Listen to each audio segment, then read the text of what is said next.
There is a moment in the history of American daytime television that everyone thinks they know and almost nobody actually understands. They think they know it because they have seen the clip.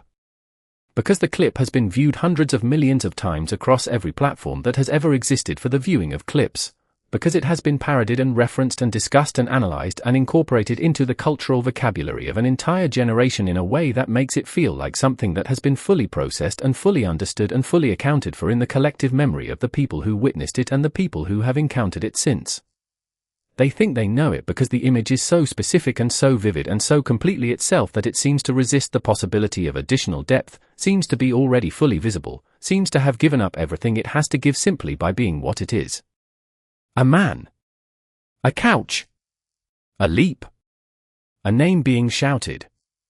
An audience responding with the specific volume and energy of people who are watching something they cannot quite believe is happening. They think they know it. They do not know it. What they know is the surface of it. What they know is the image without the context and the moment without the story and the clip without the conversation that preceded the clip and the conversation that followed it and the specific quality of what was happening in the room that day that made the clip possible. That created the conditions in which a man who had spent 20 years being one of the most controlled and most carefully managed public figures in the history of American celebrity found himself on a couch in a television studio doing the thing that his entire professional life had been organized to prevent, doing the thing that the armies of publicists and managers and handlers and image consultants who surrounded him at all times were specifically employed to make impossible, doing the thing that every calculation and every strategy and every carefully considered decision about how to present himself to the public had been designed to preclude. He lost control. Not in the way that people usually lose control in public, not in the way that produces scandal or embarrassment or the specific kind of damage that requires years and enormous resources to repair. He lost control in a different way, in the specific and unprecedented and almost beautiful way of someone who has been so thoroughly controlled for so long that the loss of control, when it finally came, was not ugly or destructive but simply human, simply the visible overflow of something that had been contained for too long in a container that was not quite large enough to hold it, that finally exceeded the capacity of the management and the strategy and the calculation and the armies of professionals whose job was to make sure this never happened. He was in love. Actually, genuinely, completely, overwhelmingly in love in the specific way that people are in love when they are 42 years old and they have been famous for 20 years and they have learned through experience and through the specific education that fame provides about the difference between the things that are real and the things that are performed, and they encounter something real, something that does not care about the fame or require the management or need to be approached through the machinery of a carefully constructed public persona. He was in love with Katie Holmes. He wanted everyone to know. He could not contain the wanting. And Oprah Winfrey, who had spent 20 years building the most sophisticated and most powerful daytime television platform in the history of the medium, who had interviewed presidents and criminals and celebrities and survivors and ordinary people going through extraordinary things, who had developed for the specific demands of live television a quality of perceptiveness and adaptability and emotional intelligence that made her the most effective interview of her generation, Oprah Winfrey sat across from Tom Cruise on this particular day and watched something happen that she had not quite seen before and that she handled in a way that has been almost completely overlooked in every discussion of this moment that has happened since. She let it happen. This sounds simple. It is not simple. Letting something happen on live television when the something is unprecedented and the something is being produced by one of the most controlled public figures in American entertainment and the something is happening in front of a studio audience of hundreds of people and millions more watching at home, and when the professional responsibility of the host is to maintain the quality of the program and to guide the conversation in a direction that serves the audience and the guest and the format. Simultaneously, letting something happen under those conditions is not a passive act. It is the most sophisticated and most difficult thing a live television host can do because it requires the complete suppression of every instinct that live television produces in the people who have been doing it long enough to have instincts, the instinct to redirect and the instinct to manage and the instinct to protect the guest from themselves and the format from the unexpected and the audience from anything that might make them uncomfortable. Letting something happen requires the understanding that the unexpected thing is better than the expected thing, that the unmanaged moment is more valuable than the managed one, that the loss of control that is happening in front of you is not a problem to be solved but a gift to be received, And that the right response to it is not intervention but the specific and active quality of simply being present with it and allowing it to be as completely itself as it is capable of being. Oprah Winfrey understood this. She had understood it for 20 years. It was one of the things that made her the best at what she did and that distinguished her approach from the approach of every other daytime television host who had ever tried to occupy the same space, because most of them were trying to manage and she was trying to receive, most of them were constructing and she was discovering, most of them were steering and she was following, and the specific active intelligent following of someone who is entirely present with what is happening and entirely willing to let it be whatever it is going to be, was the thing that produced the moments that nobody planned and that everyone remembered. She had been following Tom Cruise for most of the interview before the couch moment happened, following him through the specific quality of his answers, which were more energetic than usual and less guarded than usual and less precisely calibrated than usual, which were exhibiting in small ways the specific quality of someone who has something they want to say and are having difficulty maintaining the careful management that usually keeps the something appropriately contained. She had been following him and watching him and reading the specific signs that 20 years of interviewing had taught her to read, the signs that told her something was happening underneath the surface of the conversation that was larger than the surface of the conversation could accommodate, that was going to find its way out eventually regardless of whether the conversation was designed to contain it. And that the right thing to do was not to redirect towards safer ground but to move toward whatever was coming, to create the conditions in which the thing that was trying to happen could happen as completely and as honestly as possible. To understand why this mattered and why the handling of the moment was as significant as the moment itself, you have to understand what Tom Cruise was in 2005.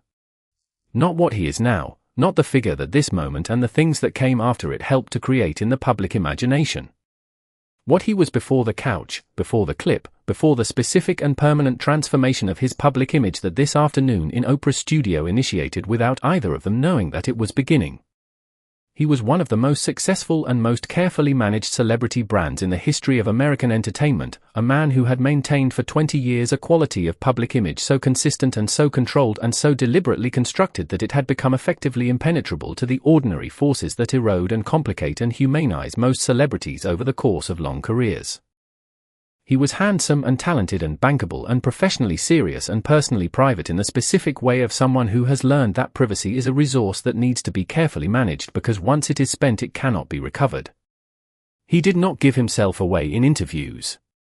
He was pleasant and engaged and professionally warm, and he said the things that were appropriate to say in the context of whatever the conversation was about, and he did not say the things that were not appropriate to say, and the line between those two categories was one that he and the people around him had worked out very carefully over a very long time, and that he navigated with the specific consistency of someone for whom the line had become second nature, who no longer had to think about where it was because he had been on one side of it for so long that being on one side of it felt simply like being himself. This was the public Tom Cruise. The Tom Cruise that 20 years of careful management had produced and maintained and that everyone who encountered him professionally encountered, the Tom Cruise of the red carpets and the press junkets and the interviews and the carefully controlled access that his team provided to journalists and broadcasters on terms that were always favorable to the maintenance of the image and never more revealing than the image required. He was very good at being this Tom Cruise. He had been doing it for 20 years and he had gotten better at it with every year, had refined the specific quality of public engagement that allowed him to be present and warm and accessible without being actually vulnerable, to give the impression of revelation without revealing anything that the management had not approved for revelation. He had, in other words, perfected the performance of authenticity in a way that is one of the most difficult and most demanding performances available to a public figure, because the performance of authenticity requires you to appear not to be performing, requires the specific quality of ease and naturalness that only comes from having practiced the ease and naturalness so thoroughly that the practice is no longer visible, requires the management of the impression that there is no management. And then Katie Holmes happened. The specific quality of what happened when Tom Cruise fell in love with Katie Holmes is not something that can be fully accounted for through any of the usual frameworks for understanding celebrity relationships, because the usual frameworks for understanding celebrity relationships are frameworks that assume a certain level of management, that assume that even in the most genuine celebrity romance there is a layer of professional consideration, of awareness of the public dimension of the thing, of the specific calculation about what to reveal and when and how and in what form. The usual frameworks assume that the performance is always running alongside the reality, that the public version of the relationship and the private version of the relationship are always two separate things that the celebrity is managing simultaneously, switching between them as the context requires.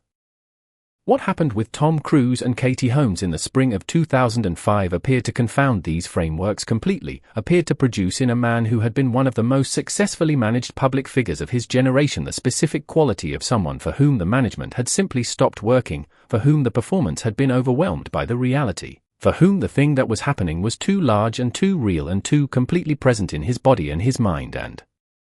his entire experience of being alive in that particular moment to be simultaneously managed at the professional level that 20 years of habit and training and carefully constructed systems had made second nature. He was in love. He was so in love that the management could not hold.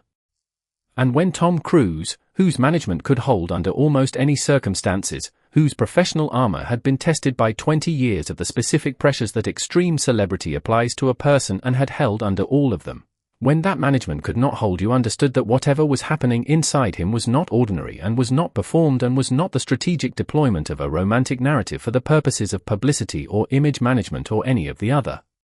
reasons that celebrities sometimes make their personal lives public. It was simply real. And the realness was the thing that Oprah Winfrey recognized when he walked onto her stage on that May afternoon in 2005. The thing she saw before the couch moment happened and that she responded to with the specific quality of her attention that said, I see what is happening here and I am going to let it happen and I am going to be present with it and I am not going to redirect it or manage it or protect you from it because the thing that is happening is the truest thing in this room and the truest thing in this room is the thing that this show has always been trying to find and I am not going to close the door on it when it finally arrives. The interview started normally. The way all interviews on Oprah's stage started normally, with the specific warmth and the specific intelligence and the specific quality of engaged presence that Oprah brought to every conversation regardless of who the guest was or what the conversation was about. She asked about the movie. She asked about the work. She asked the questions that the context of a promotional interview required and he answered them in the way that the context of a promotional interview required, professionally and warmly and with the specific quality of engagement that suggested he was interested in the conversation even when the conversation was covering ground that the preparation had already covered many times in many other rooms with many other interviews in the weeks of press that surrounded every major release. This part of the interview was managed. This part of the interview was the Tom Cruise who had been doing this for 20 years and who was very good at it. Oprah could see this part. She could see the management operating, could feel the specific quality of someone who is present in a conversation without being fully present in it, who is engaged without being entirely there, who is warming to the interaction without yet abandoning the careful calibration that keeps everything appropriately contained. And then she asked about Katie. Not aggressively. Not in the way that produces the defensive withdrawal of a guest who feels ambushed. In the way that Oprah asked about everything, with the specific quality of genuine curiosity that made her questions feel less like questions than like invitations, like the opening of a door rather than the application of pressure, like the creation of a space rather than the demand for a response. She asked about Katie in the way that someone who has been watching a person sit with something too large to be contained asks about the thing that is too large to be contained, in the way that says, I see what you are holding and I am interested in it and you do not have to show it to me but the door is open if you want to. And something in Tom Cruise responded to the opening of the door in a way that 20 years of management had not prepared anyone, including him, for. Something let go. Something that had been held very carefully and very deliberately and with enormous professional discipline simply released its hold, and what came through the release was not what anyone was expecting and was not what anyone had seen before from this specific person, was not the managed version of emotion that celebrities deploy in interviews when the interview requires the appearance of feeling without the reality of it, but something that had the specific and unmistakable quality of the actual thing, of genuine feeling unmediated by any of the systems that had been built over 20 years specifically to mediate it. He talked about her in a way he had not talked about anyone before, with the specific and slightly disorienting quality of someone who has been precise and controlled in their language for so long that the imprecision and the loss of control, when they arrive, are more alarming than the precision ever was, more revealing simply by contrast, more visible against the background of the 20 years of management that had preceded them. He said things that were too real for the context and too unguarded for the audience and too unmanaged for the team of people who were watching from the sides of the studio and who were beginning to understand that something was happening that they had not authorized and could not stop, and that was going to be on the record permanently because there was no cut on live television and no second take and no version of this that did not include whatever was currently being produced in front of the cameras. He said things about love, about actual love, about the specific quality of what it felt like to be in this particular love with this particular person at this particular moment in his life, and the saying of them had the quality of something that had broken through rather than something that had been chosen, something that had exceeded the container rather than something that had been placed inside it. And then he was on the couch. Not because someone told him to get on the couch. Not because the production had planned a segment in which Tom Cruise would demonstrate his feelings physically on the furniture of Oprah's studio. Not because any calculation or any strategy or any of the professional preparation that surrounded his every public appearance had determined that this was the appropriate moment for the host's couch to become a prop in the expression of his emotional state.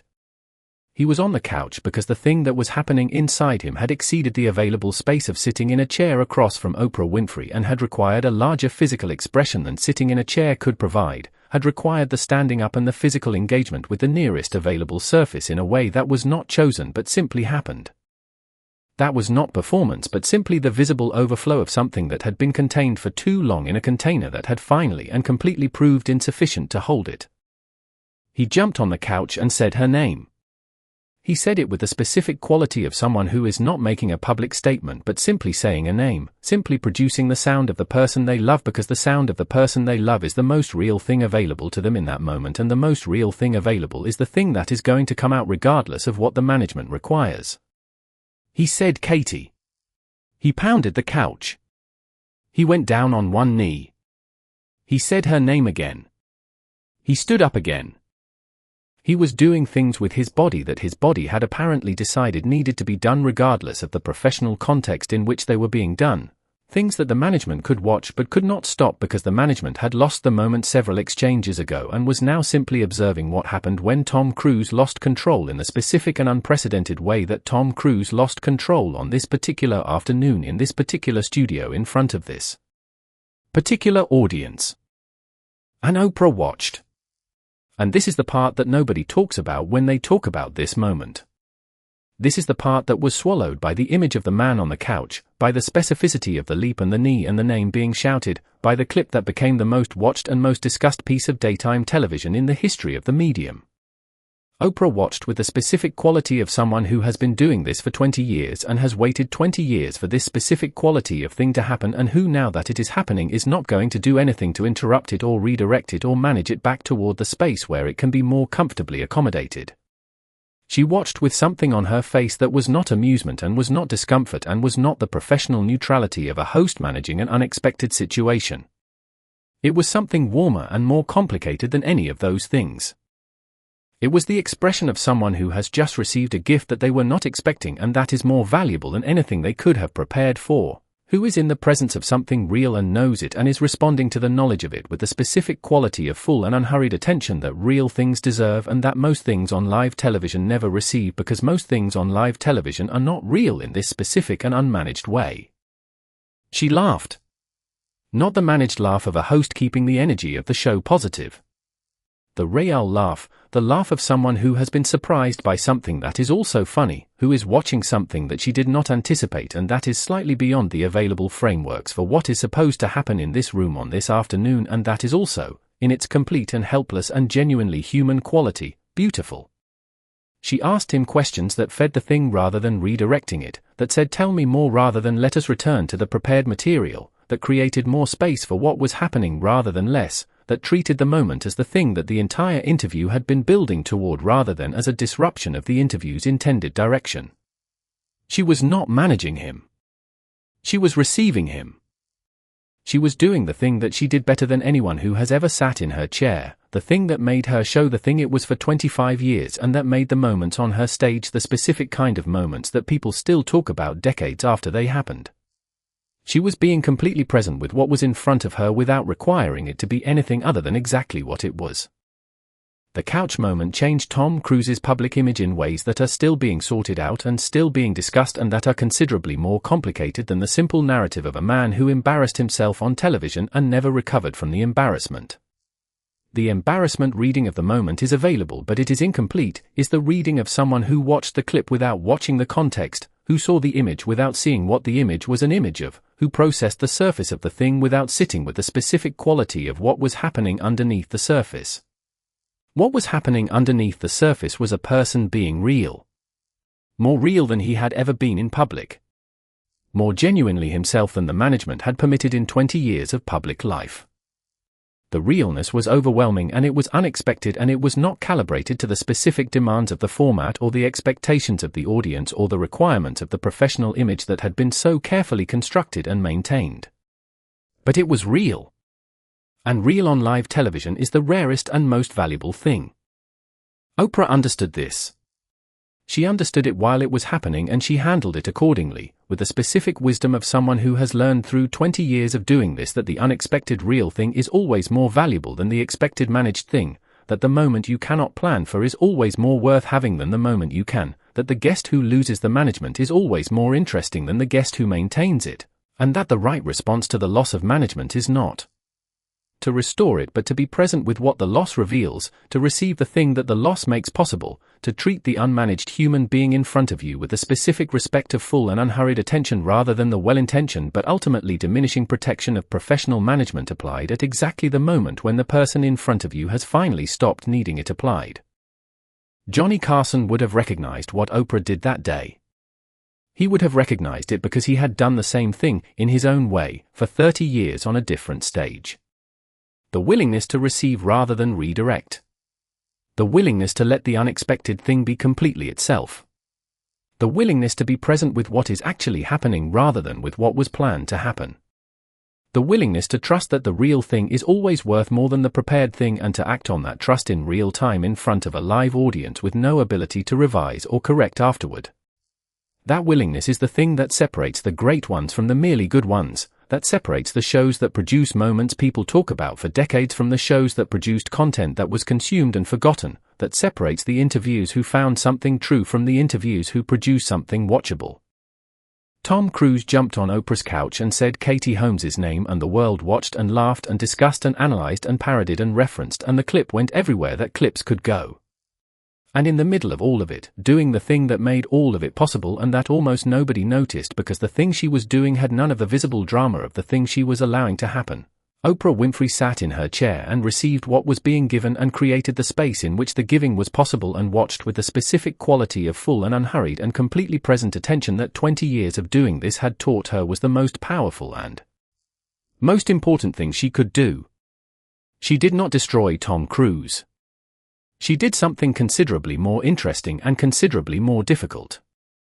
She created the conditions in which Tom Cruise destroyed his own management, in which the thing that had been contained for 20 years found the space it had been looking for, in which the most controlled public figure of his generation became, for approximately 90 seconds on a Tuesday afternoon in May, simply a person who was in love and wanted everyone to know it and could not find a way to say it that was adequate to the feeling, and so climbed on the furniture instead. That is the couch moment nobody talks about. Not the jump. The space that made the jump possible. Not the loss of control. The intelligence that recognized the loss of control as a gift rather than a problem and responded to it accordingly.